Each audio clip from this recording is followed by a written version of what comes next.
सचिन से भी पूछिए और सचिन के फादर से भी पूछिए, सचिन से भी पूछिए और सचिन के फादर से भी पूछिए कि हेमंत पाराशर कैसा व्यक्ति है। सर देखें, उनकी भी तो लात पड़ गई ना सर। देखिए, सुनिए मेरी बात सुनिए, लाभ पड़ गई वो बात ठीक है, पर लेकिन जिस तरीके से ये छक्की जो कह रही है ना, शारीरिक प्रताड़ना, अरे शारीरिक प्रताड़ना तो तुझे वो देगा ना, कौन है, अनिल चौरसिया देगा, कोई राजेंद्र देगा, एपी सिंह देगा, एक थार वाला देगा। हेमंत पाराशर पर शारीरिक प्रताड़ना देने के लिए कुछ है ही नहीं, सर उसको कुछ मसला नहीं भी बता दो, है। जैसे लिख के मिला मैं उसका शायद जी मैं अय्यास व्यक्ति नहीं हूं, इसको सर शारीरिक प्रताड़ना मैं नहीं दे सकता। मैं सर वो ठीक कह रहे हैं, लेकिन जैसे लिख के क्योंकि दिया ना। मैं अय्यास नहीं हूं, अय्यास नहीं। हाँ वो साला खुद अय्यास हो। अच्छा सर, आए ना कभी मेरे सामने तो आवे, मैं जवाब दूंगा उसको। तू नहीं आया, शाम 4 बजे वो स्टेटमेंट जारी किया था उसने कि 4 बजे मैं आ रहा हूँ रउबरा थाने में, हेमंत पाराशर और मोमिन वाले के खिलाफ एफआईआर दर्ज करूंगा। अरे आता तो तेरे इंतजार में मैं था, आता ना तू। सही सर। अच्छा सर, आखिरी सवाल आपसे, नहीं है।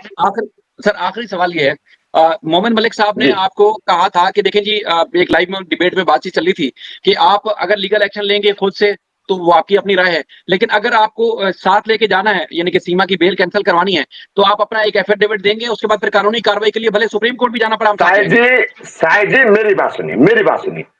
मैं सीमा को वापस पाकिस्तान में भेजने का समर्थक हूं। मैं सीमा को नहीं, सीमा भी जाएगी और सीमा, सबसे पहले मैं गुलाम हैदर के लिए चिंतित हूं, मैं उसके बच्चों के लिए चिंतित हूं। मैं ना तो मानूंगा मोमिन मलिक की, मानूंगा ना अन्य कोई जो सीनियर एडवोकेट मुझको रास्ता देंगे, मैं उनकी भी नहीं मानूंगा। तो मुझे जो करना है वो मैं करूंगा, और मेरा जो कर्तव्य है, इस हरामखोर, इस छक्की, इस भगोड़ी को उसके वापस देश में पहुंचाना और एक बाप से उसके 4 बच्चों को मिलवाना मेरा साहिब जी प्रथम कर्तव्य है मेरा। बिल्कुल सर, इसलिए आपसे दिल से हम रिस्पेक्ट भी करते हैं, आपको हमेशा रिस्पेक्ट देते रहेंगे, क्योंकि असल मिशन यही कि बच्चे बाप को मिलें, जरूर मिलें और मिलने चाहिए। हर बच्चे रुकावट बाप को मिलेंगे, बच्चे बाप को तो मिलेंगे, लेकिन बच्चों की मां भी उनके पिता को मिलेगी।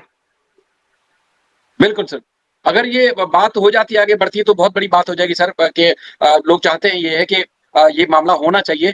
हमने तो इसलिए अच्छे कारण की वजह से हमने बहुत सारे लोगों से कांटेक्ट किया और उनको यकीन दिलाया कि हम ये तक भी करने के लिए तैयार हैं, लेकिन उसको शर्म नहीं आ रही, वो साहसिक पता नहीं कौन सा लफ्ज बोल रहे थे, वहां तक वो पहुंच गई है, लेकिन पीछे लौटने का उसका भी इरादा नहीं लगता हमें। तो देखते हैं देखते हैं, बेहतर होगा जो भी होगा सर। तो मैं शुक्रिया अदा करता हूँ, आपने कीमती समय दिया सर, कल की आपने तैयारी करनी है, तो मैं दिल कीमती से समय लोगों को। का आप, जब आपके साथ में आता हूं तो मैं बिल्कुल फ्री माइंड आता हूं जनाब। सर मुझे भी इतनी ही खुशी होती है, लेकिन अफसोस इस बात का है कि हमारी इस बात को, जो कि लीगल बात है, इखलाकी बात है, और एक पड़ोसी होने के नाते, भाई होने के नाते जो एक हमारा रिलेशन है, वो बात हम जब कर रहे हैं तो लोग क्या कहते हैं कि आतंकवादी। मैंने स्टार्ट में ही बताया, आप प्रोफेशनल वकील हैं, लेकिन साहिब प्रोफेशनल जर्नलिस्ट हैं और सर्टिफाइड, जी हमारे मेरी डिपार्टमेंट्स में हमारे सुनिए रिकॉर्ड है। मेरी बात, साहिब जी मेरे पास तो पासपोर्ट है नहीं, आपके जी पास जी तो जी। होगा, पर जिस तरीके से ये जो एपी सिंह और ये सीमा वगैरह कह रही है ना आतंकवादी हूं, हो सकता है कि मैं आतंकवादी हूं और जेल चला जाऊं, तो कभी मिलाई करने के लिए तो आ जाना मेरे भाई। सर जरूर सर, जरूर आस्था जी के साथ, नीता जी के साथ, इन सब के साथ हम आएंगे पर आपसे मिलने के लिए। तो ऐसी ऐसी नौबत नहीं आएगी। नहीं नहीं, आने भी नहीं चाहिए सर, उसको जेल हेमंत, जिसको जाना उसको जाना चाहिए। आएगी नहीं। हेमंत पाराशर इतनी कच्ची गोलियां नहीं खेला है। जी जी जी। आता है हरामखोर, आता आज यहाँ जो अवध नारायण है वो आता ना, आज क्यों नहीं आया? साले पेट्रोल खत्म हो गया तेरी गाड़ी में, मुझसे पैसे ले लेता, आता।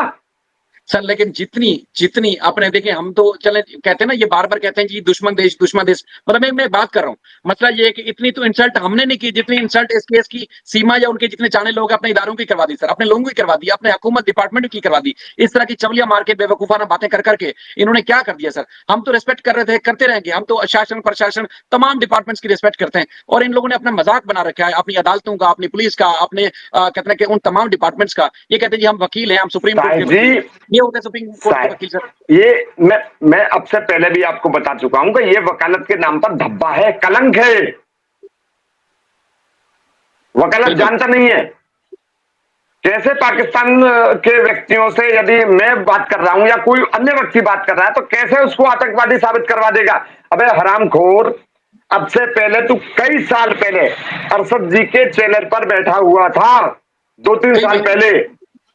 तो साले आतंकवादी तो तू है, तू हमें आतंकवादी बता रहा है। जी, बिल्कुल।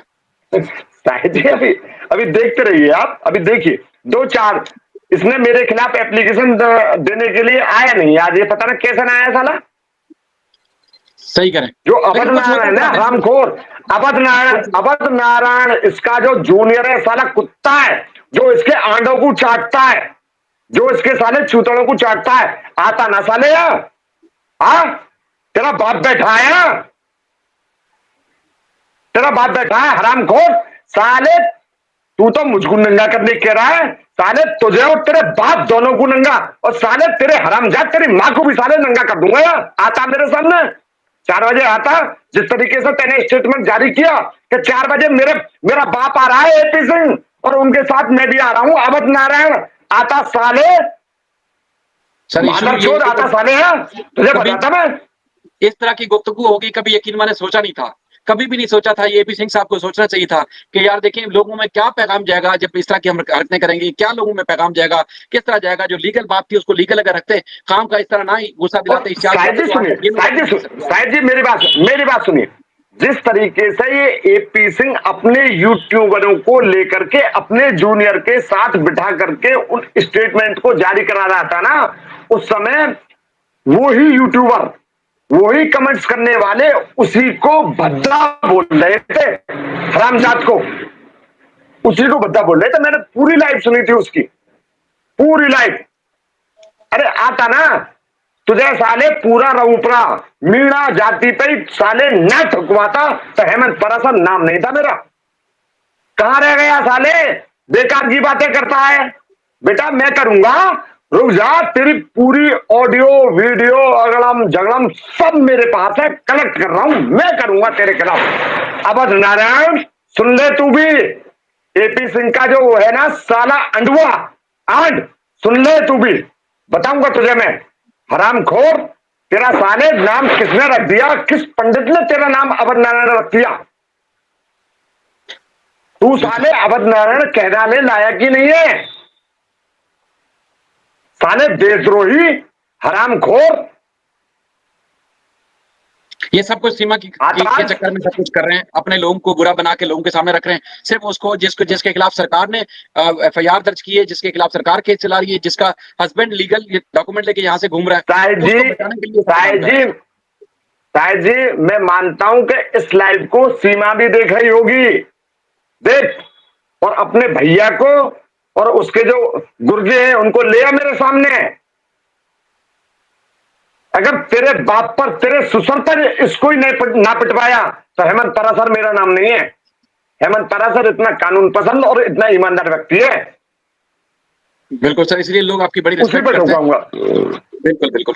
तो सर आज बड़ी अच्छी डिबेट रही, लेकिन वही वाली बात एक बार फिर कि कभी सोचा नहीं था कि इस किस्म की गुफ्तगू होगी। अपने इदारों को बदनाम करने में एपी सिंह साहब का हाथ है, अपने लोगों के खिलाफ इस किस्म की डिबेट का सबब कारण जो है वो भी एपी सिंह साहब है। एपी सिंह साहब इस तरह के स्क्रिप्ट ना लिख के देते तो आज ये नौबत ना आती कि यहाँ गालम गलोच में हम लाइव कर रहे होते। हम एक अच्छी संस्कारी, जिस तरह आप कहते हैं ना संस्कृति, वो और एक रस्मो रिवाज, रीति रिवाज के साथ हम बैठ के आज गुफ्तगू कर रहे होते। यकीन माने ये नौबत